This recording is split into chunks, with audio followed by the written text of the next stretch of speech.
name is Rusty Bowers, and my great-greats settled over in New Trios on Alpine in 1875. My grandmother was a milkmaid in Globe, and she met my grandpa, who was a cowboy from up on the Strip Country north of the Grand Canyon. And he came down joining the Army in World War I. They were married there in Globe. My mom was born in Prescott just after World War I. When Grandpa came home, he had been gassed and injured, and he was a cat skinner. He drove a Caterpillar when they made the road from Prescott up to Ashport, and then from Williams up to the Grand Canyon. And they had an incredible pioneer story. My father is an old bricklayer athlete raised in Alhambra, California, moved over to Arizona, coached and taught at Prescott High School, and then got a job in the Valley, so he took the family down to the Valley. And while I was born in Mesa, brought us back there, and I graduated from Mesa High. My uncles, etc., worked in this area. Uncle Carl lived over in Eager. I don't know if any of you went to Round Valley schools, but he was known to be a pretty tough disciplinarian with a little nylon kind of a staff that he would help people remember that they were in school and not on the playground. But I did want to mention a couple of things that were important.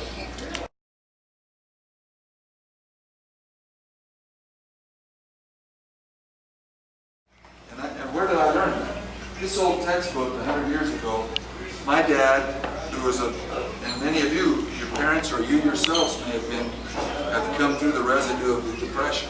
And Dad in Alhambra, California, they had 9 children, and they lived in a garage, and the boys lived in the rafters. They put down planks in the rafters, and that was their bedroom. The 2 girls were downstairs. Dad says many times he was the only person in the family with a job at 50 cents a week, working out at the cement plant, changing the bricks out of the kilns, at 14 years old. And those difficulties really made my dad a worker. And the best legacy he gave me was, when we were young, the door would open on Saturdays and he'd say, "$1 waiting on a dime, boys. We're not rich. It's time to go to work."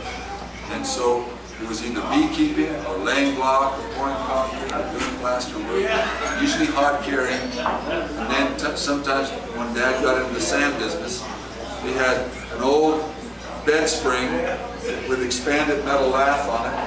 And one way you lean it would give you plaster sand when you shoveled sand onto it. And if you flipped it the other way, because the expanded metal lath it's a construction material for plastering, it catches different. You'd have mortar sand if you put it the other way. And that's what we did. We shoveled his old International dump truck, and we got $1 a load. And that's what we did in the summers. And frankly, it's weird that my sons, Cy and John, and we have others, that Dad loves to Dad loves to shovel.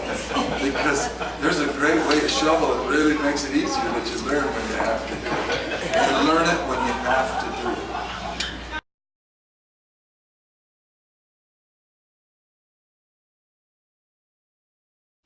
And I've heard all kinds of things about what may happen to America now that we have $140 trillion in unfunded liabilities in Medicare, Medicaid, and in our Social Security and other programs, and a $14 trillion national debt.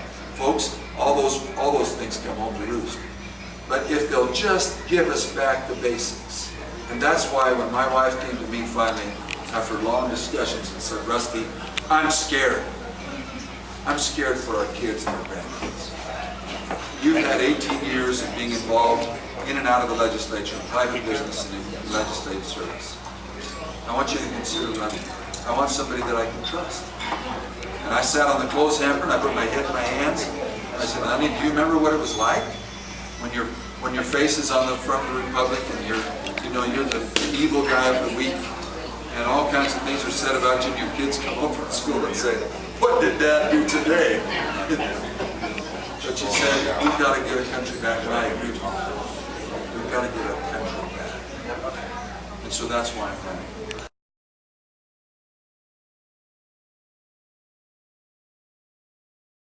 $6 billion budget. We paid our bills. We kept our commitments as a state. I know what that's like to say no. I was everybody's friend for 1 week until I started saying no. I even had to say no to our governor. She wanted $45 million when she was a county supervisor. And she still has it against me. Bless her heart. She's a brave lady, 1070. But we had to say no to the county. We couldn't give them the money. We didn't have the money. And somehow we've got to get that through. And I've had to move legislation. I'll work with anybody of true principles. I don't say you're a Republican, but we've had some really scoundrel Republicans. The first group that we elected under Bush 1 with a contract for the Americans. That contract lasted a year. It was great. But the second year, they started saying, well, you know, while we're in power, let's start spending some money. And they acted just like Democrats. So we need to get back to those principles to guide us.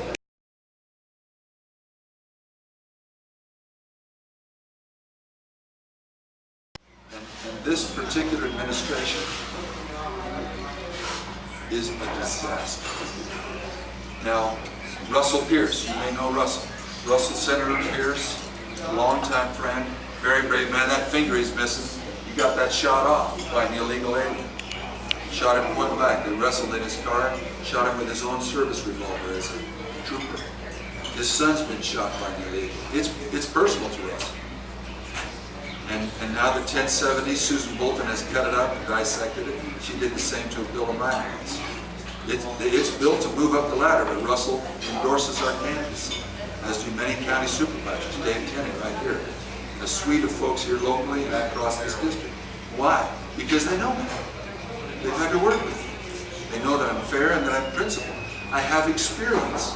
And in this most critical time, do we want somebody who has been through the ropes a little bit, who's proven that he can stand against in times of principled decision, or do more critical?